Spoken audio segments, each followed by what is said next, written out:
માથામાં પાછળના ભાગે લીંબુના ફાડિયા જેવડું એક ઢોકવું હતું જન્મથી, અને એક આંખ ત્રાસી હતી.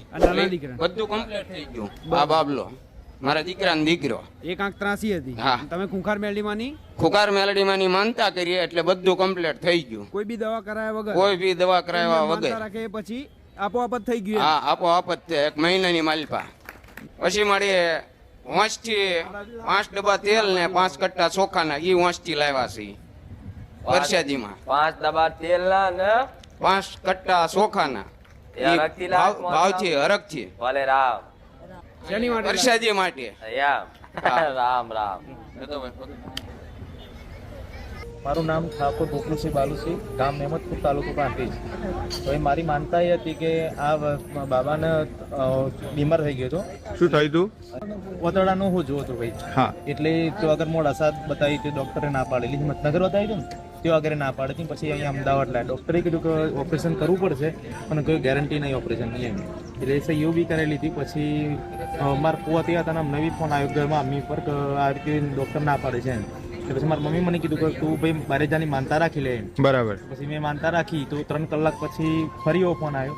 ડોક્ટરે નોર્મલ કીધું છે અને ઓપરેશન કરવાની ના પાડી છે એમ. બરાબર. ખુંખાર મેલડીમાંની બારે જવાની માતાજીની માનતા રાખી હતી. એટલે તમે માનતા રાખી? માનતા મેં રાખી. અને જે ઓપરેશન હતું એ ના પાડી. એ ના પાડી. બાકી પહેલા શું કહેતા હતા? ઓપરેશન કરવું પડશે. ઓપરેશન કરવું પડશે. પછી ગેરંટી નહીં કોઈ, જવાબદારી નહીં કોઈ ઓપરેશન. બરાબર. અને માનતા માન્યા પછી? માનતા મને પછી 3 કલાક પછી ફોન આવી ગયો અમદાવાદથી આમનો. તો ડોક્ટર ના પાડે છે ઓપરેશન કરવાનું, નોર્મલ છે, દવામાં આરામ થઈ જશે. બરાબર. એટલે આજે માનતા પૂર્ણ કરવા માટે. રામ રામ. રામ રામ માડી. તમારું નામ? મારું નામ અલકાબેન રેશભાઈ પટેલ. ક્યાંથી આવવાનું? સુરતથી. સુરતથી.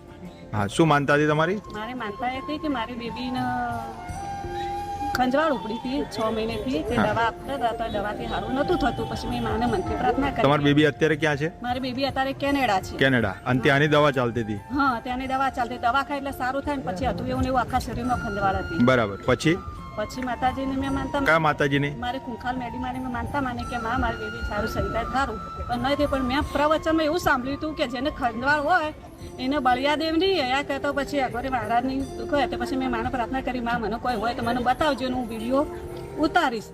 એવું મને અહેસાસ વા કરાયો કે બળિયાદેવને તારું શ્રીફળ બાકી હતું તું કરી આવજે. શ્રીફળ ખરાય મારી બેબીને અત્યારે સારું થઈ ગયું. મારો બીજો અનુભવ એવો કે મારી બેબીને જે રહેતી હતી ને એને એક બેટી અને ચેન હોનાની લીધી હતી. તે આપતી નથી કે ખોવાઈ જઈએ. મેં માને કીધું માં મારી છોકરીને ચેન આપી દે તો સારું. તે 3.5 વર્ષથી નથી આપતી. તે 15 દિવસમાં જ એને ચેન આપી દીધી, નવી બનાવી.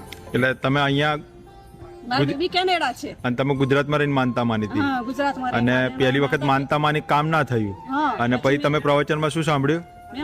મેં માની કર્યું માં મારે કોઈ એવું હોય કે મારે બાકી હોય તો મેં પ્રવચનમાં સાંભળેલું મને એકદમ યાદ આવ્યું. અને તમે એ વસ્તુ બળિયાદેવનું જે બતાવ્યું હતું એ પ્રમાણે કર્યું. તો તમારી બેબીને જે ખંજવાળ આવતી હતી 6 મહિનાથી એ બંધ થઈ ગઈ. અને બીજું 3.5 વર્ષથી જે ચેન અને વીટી આપતા નતા અને તમે માને અરજી કરી. અરજી કરીને કેટલા દિવસમાં આવી ગઈ? આપી દીધી 15 દિવસમાં. બાકી પહેલા તો 3.5 વર્ષથી નથી આપવાનું. ગલ્લા તલક હતી નહીં, ખોવાઈ જઈએ અને બંને આપીશું ને આવું તેવું બધું વાત જ કર્યા કરતી હતી. પછી માને માં કીધું માં મારી છોકરી બાપે કે રોવા આપી જાય તો 15 દિવસ મેં નવી બનાવીને આપી. એટલે તમારી માનતાથી બે કામ કેનેડાની અંદર તમારી છોકરીના થયા. અને બીજો મારે એવો અનુભવ કે મારે ઘઉં હલતા હતા. વાંચવાની મીધું માં હું 5 કિલો જુવાર જીવડા નાખી દેશે મારે.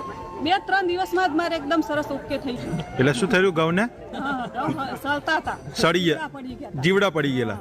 પછી પછી મેં માનતા માની કે હું 5 કિલો જાર જીવડાને નાખીશ તો મારે થાય તે સારું થઈ ગયું. તો જે હળી ગયેલા એ સરસ થઈ ગયા, એકદમ એક જીવડું નહીં અંદર.